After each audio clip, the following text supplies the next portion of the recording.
Oh yeah, sexy biscuits. Nice. Long boys blues, 1975.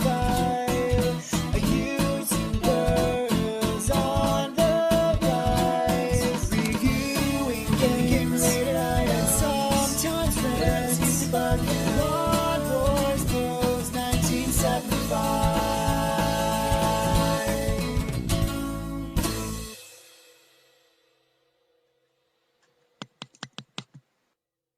Welcome to another Arcade vs Home port, and in this video I'll be taking a look at another sprite scaler by Sega. It was released in the arcades in 1990 and it is G-LOC, otherwise known as Loss of Consciousness Through G-Force? Oh look, it says it at the bottom. Nice title there. Pretty sure they rotated that picture there in Afterburner 3 or Strike Fighter. Because this is an entry, official or unofficial, I think it's officially considered a canon entry, even though it's not named it, into the Afterburner series. So, yep, I probably should have done this before I did Strike Fighter.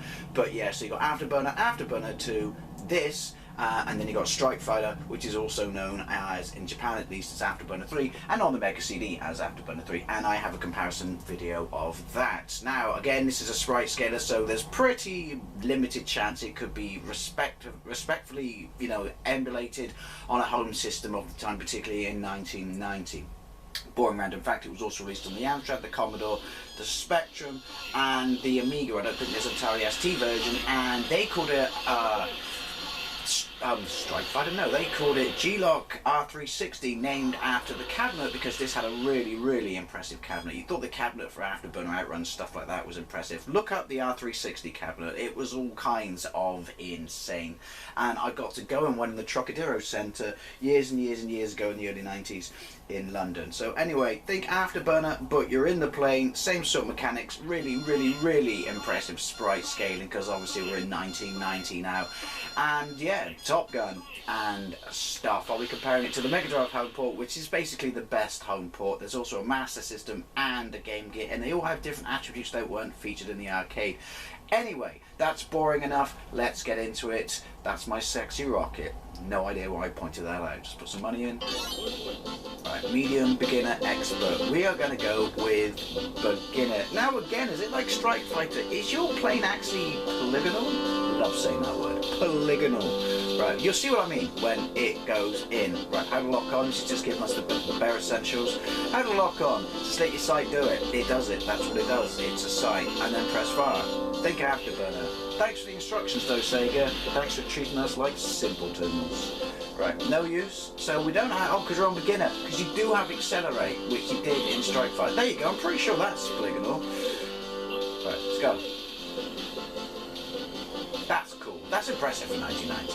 There we go, just to show off. Are we in an F-14? Because according to Sega, no other planes existed at the time. Shoot 8 enemies. It's all about enemy count. Count along with it. Usually like Sesame Street, but for the military. To improve your mathematics skills. Or maths if you're English, not math. Where's Rocket? Oh, it's alright because I shot him. Shoot 9 enemies. Nice background, bit flat, IKEA 3D, but again, this is 1990. Although, there was a Guru Larry pointed out, it's not in my main ROM set, so I couldn't play it. Is it Winning Lap or Winning Race by Namco, which is a 1988 fully 3D racing game. Think Virtua Racer. Look at me mowing through the enemy like schlums. I cannot believe I said schlum. I don't think I've ever said that word before. Must be watching Woody Allen movies. Need to do something about that. Because they're awful and he's creepy. Oh, there's my rocket. Shoot 10 enemies. You get bullet holes in your screen like you do in Strike Fighter. Right, let's get some blockage on the go. And I don't mean as sweet if you got a cold. That is impressive floor mine, because we thought it was impressive in Afterburner and stuff. That means I got sold on me. That's cool. Yeah, Strike Fighter and Afterburner 3, obviously they're a sequel to this, and obviously this is a canon Afterburner entry. Anyway, sorry, we thought Afterburner was impressive for floor graphics, and that may be flat. It may look like I'm flying over the biggest football pitch in the world, but that's impressive. Get some rockage in your life. If you played this back in the day, particularly the R360, or hell, if you just remember the Trocadero Centre where you could see Nickelodeon being filmed, which looked like a really big studio on a TV until you went there and realised it was one room with a glass wall and those two fit twins. Right, so we're in a canyon. because of course it's Sega Afterburner game. Canyons rule. How many? Oh, there's boats and shit. Do they count? Was it just planes? Some rockets. See again, these sprite scalers. You kids today don't know what impressive is. You've been spoiled. But these, again, they rocked our world back in the day. I'm playing this with our world, which is probably, well, accurate to the arcade, but on the Xbox pad, a bit twitchy. Oh shit! I got. How many have I got to hit? 4 at 6. Better get some more in there, haven't I? I'm just firing wildly. Lock on! Yes, I'll continue. Thank you, I had to put some money in. That's my fault. Oh, I only had one more to get. I like the nice jazz soundtrack just to remind you while you're spitting death at people. Why not do it to some tranquil tunes? Extended time. I'm not in control there. Oh, sun's just come up. Boats. Shoot 20... What? Ships? Yeah, nothing else. Look, the plane's nice, they've just fucked off. Right, so it's Rocket Town. Oh, hang on. Low pass, low bridge. Point to the quote. What was that? Oh, I got bullet holes. I got speed holes. So basically, if I didn't have missiles on this stage, I'd be wanked. Oh. Right, get some of that in your life. How many have I got? 5 more. You wait. Ah, my face. War. It's a scanner on your face. Come on. I mean, they had balls to try and port this to the home systems, even especially, actually, not even, especially stuff like the Master System and the Game Gear. Ooh, floaty clouds. Right, let's have a look at the Mega Drive version. I have a feeling it's not, oh, that's cool, not going to be anywhere near as impressive. Very G.I. Joe, isn't it? So here we go, this is G-LOC Air Battle, loss of consciousness by G-Force on the Sega Megadrive, released by Sega themselves in 1992. As you can see, it's really, really nice and polished. Not sure why it feels the need to tell us Air Battle, seeing there's all these screens are stamped with fighter jets and it points out that you lose consciousness through G-Force. Unless you can in the car, can you?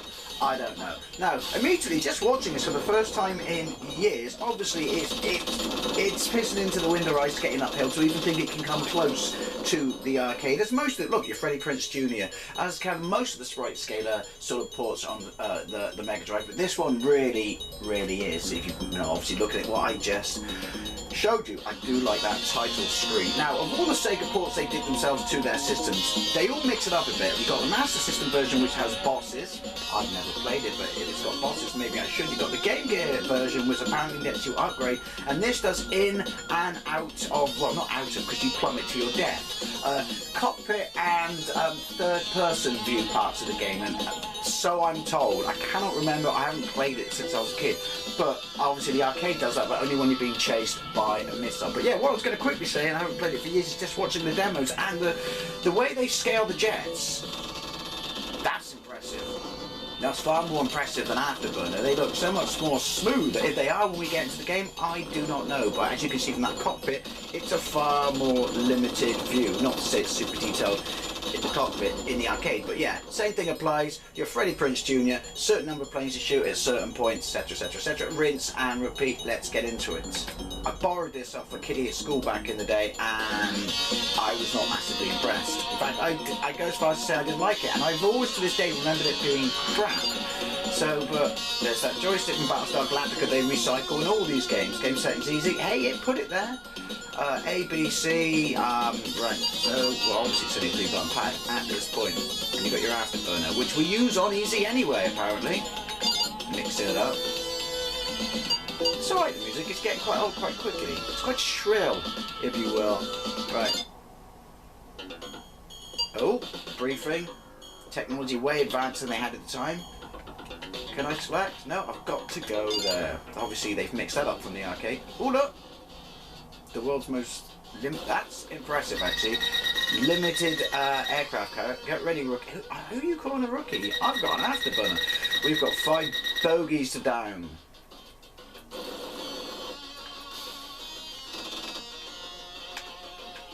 Right, well. How do I barrel roll? That's 3. They go green when you lock on. Did they do that? That's why they're called bogeys. See what I did there? That's cool.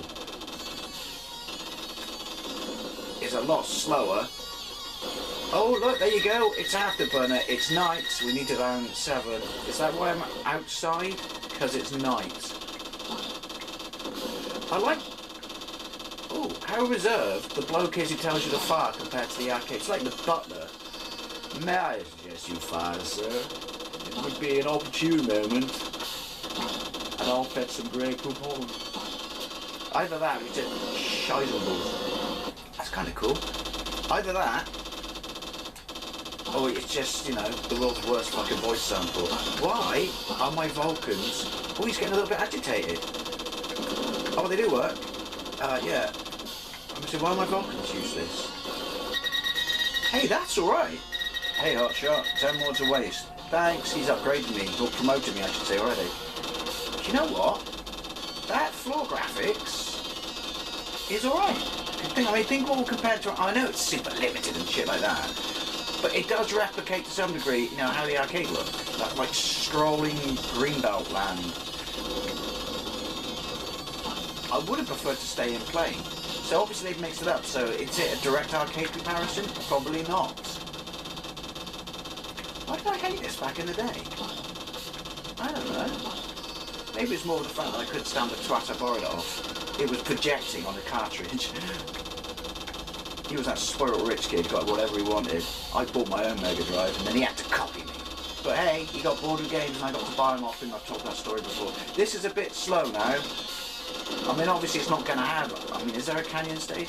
Have all the stuff in the background that the arcade did. I get that. But hey, even the Megadrive Afterburner... Are we on the cloud? We missed the canyon stage. I had a canyon stage. Megadrive Afterburner. Oh, I got all my Vulcan. Maybe it was just... I don't know. Afterburner was more style over substance, wasn't it? This is why I hated it back in the day, but this, it is planned.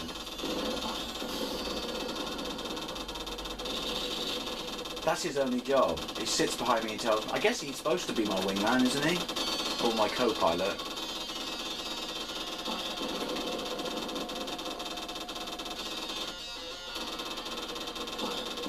Right, so obviously you don't run out of Vulcans. Oh, missile display. Yay! What's the rules? Hey, no, canyon. Knock out 20 sites. Right, that's a bit awkward, because if you've seen the Mega Drive version, the canyon... Why didn't they just copy that? Different team, I guess? That's a bit pants, I'm not going to lie. Maybe this is why I didn't like it. When I got to this stage, I'm just like, that looks awful. I know you couldn't have done the arcade, but as I said, look at Afterburner on the Mega Drive, or Afterburner 2, and the PC Engine, for the stuff they did, you know, on the same hardware, replicating a machine, an arcade machine they could never do. And then you'll see that this canyon wall, these canyon walls here, at least you can get close to them. Can I crash? I can crash. Yeah. Oh, look. Yeah, these canyon walls here are a bit pants. You know what, though, all things considered, it's not as bad as I remember.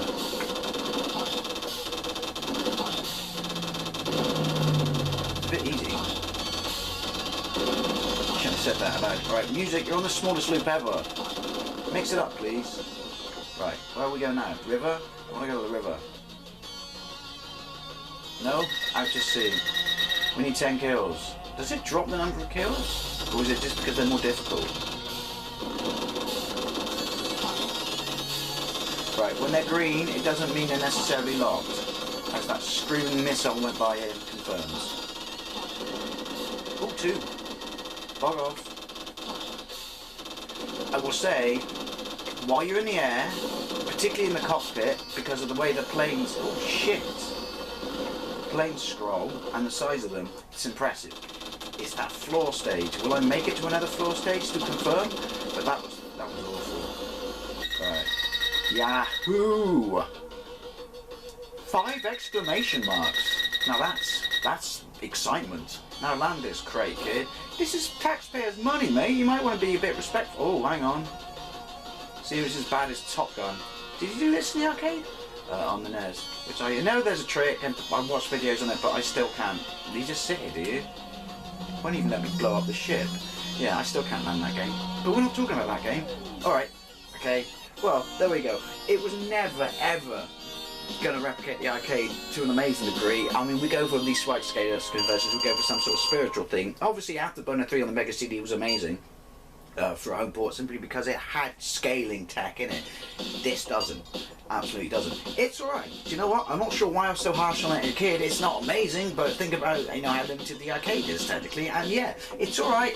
Just that canyon stage kind of bugs me. But yeah, I don't know why I hated it so much as a kid. As always, I'd love to know what you think.